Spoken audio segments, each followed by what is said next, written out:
Entonces, con esas manipulaciones, y que son muchas más, Sí. ahora forzosamente se desconfía de la versión del gobierno, primero cuando la hacen hermética, cuando le imputan al clima, diciendo que inclusive en relación con el aspecto meteorológico reservaron información.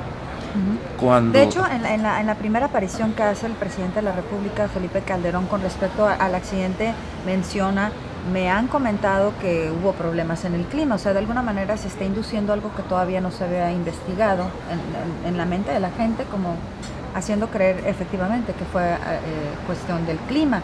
Ahora, tú hablas de una manipulación en la cuestión meteorológica. ¿A qué te refieres en ese sentido? En eso precisamente, en inducir que así de primera instancia, de que había nubosidad baja en la zona donde estaba volando el helicóptero, y que ahora inclusive han dicho que se desorientó en el espacio el piloto, cuando se ha dicho que eran unos pilotos expertos, que la aeronave también estaba en condiciones de vuelo perfectas.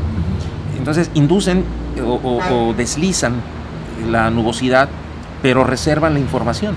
O sea, no ha habido realmente un reporte oficial que haya dicho, inclusive de algunas agencias extranjeras, que no sería necesario porque el país lo puede proporcionar, que en efecto esa zona, alguna toma espacial, etcétera, que había nubosidad.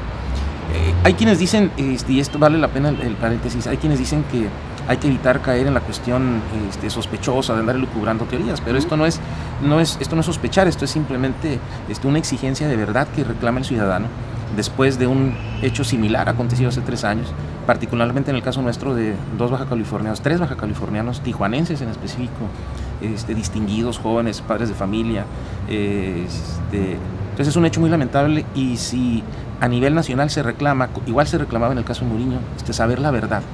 En este caso no solamente se reclama, sino que se exige. Claro. Y se le exige al gobierno que hable con la transparencia debida, independientemente de que pueda reconocer que se trató en efecto de un hecho criminal, algo que no se ha probado a la fecha. Pero entonces no es caer en una postura de incredulidad o de sospecha o de andar fabricando, como se dice, fantasmas, sino simplemente la exigencia de conocer la verdad. Y cuando comienzan a surgir entonces datos que son inconsistentes, inconsistentes porque se deslizan de manera muy pronta y que no se soportan de forma técnica y transparente, entonces la duda comienza a crecer. Claro.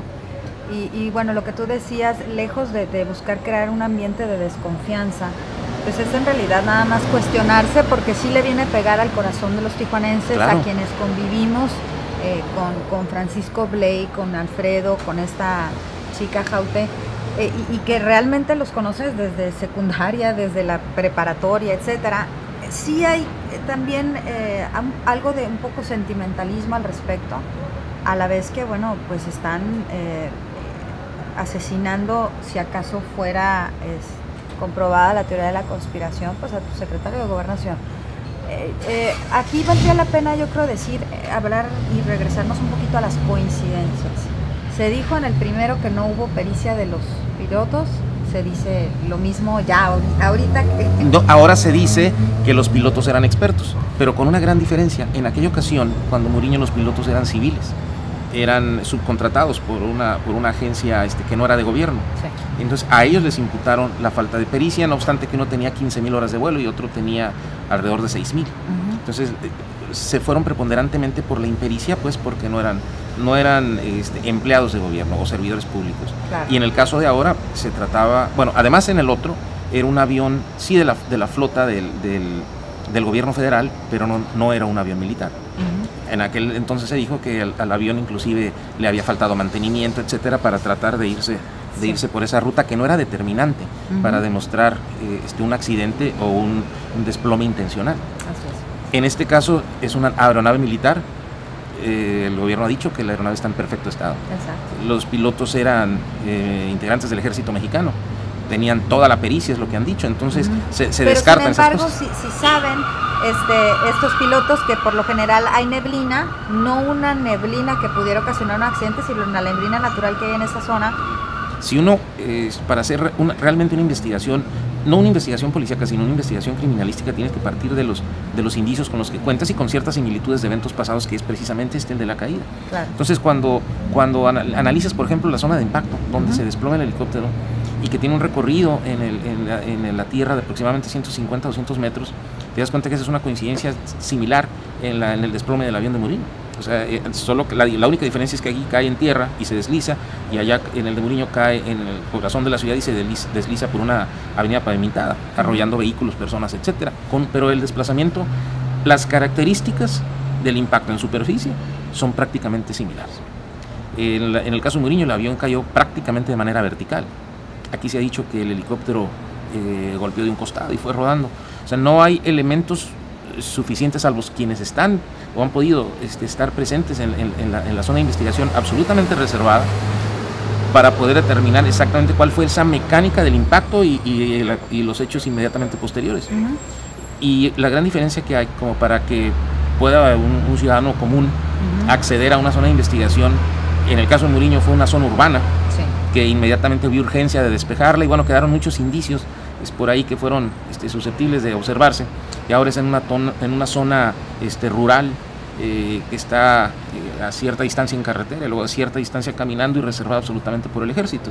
Entonces es difícil poder acceder a información si el gobierno no la proporciona, y a diferencia del caso anterior, hay cerrazón. No hay la misma transparencia, entonces, independientemente que presentan imágenes de radar, etcétera, no hay la misma transparencia que se dio en el caso del secretario Muriño.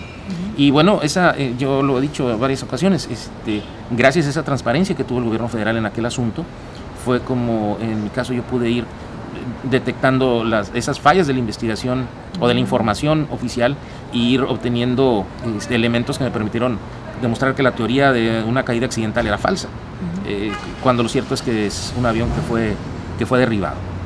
Y en este caso la información no ha fluido de la misma manera. Hay cierta reserva, quizás por la experiencia anterior, y además es poco accesible al ciudadano común, porque si bien en el caso de Muriño había sido en esa zona urbana, como te digo, en este caso es una zona rural de difícil acceso para un ciudadano común. Definitivamente.